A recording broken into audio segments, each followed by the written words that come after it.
frustration, What do we want? passion,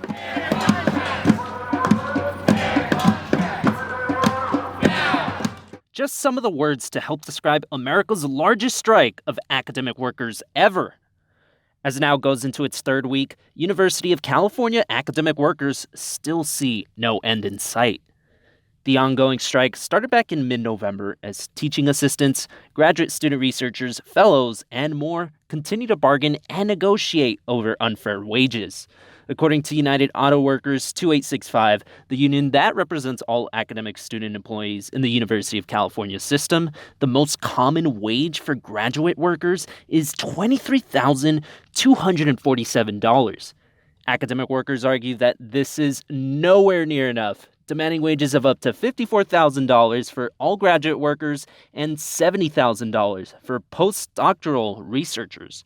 Really communicating to the UC is that the UC's current contract terms, or rather the past contract terms, do not allow for graduate students to make ends meet.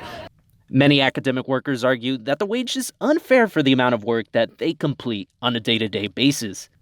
To put this into perspective, here's Amber Jolly, a 27-year-old graduate student researcher and PhD student in ecology and evolutionary biology at the University of California, Irvine.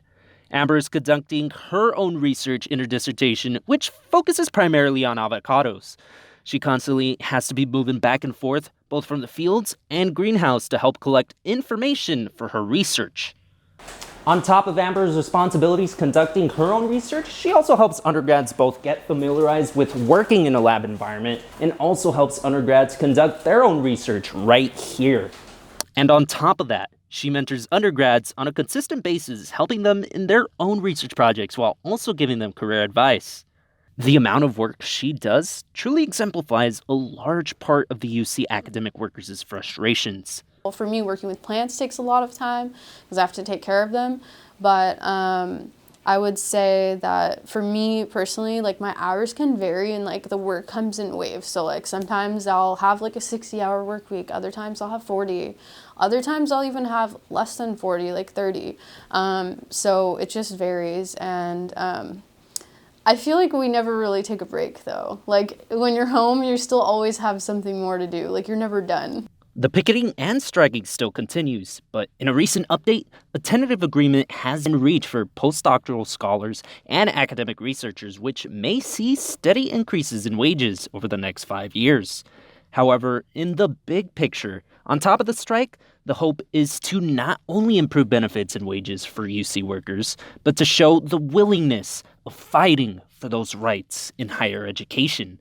Yes, my hope would be they bring this understanding, and frankly, if they're out on the front lines right now, and I know they are, right? You saw it yesterday.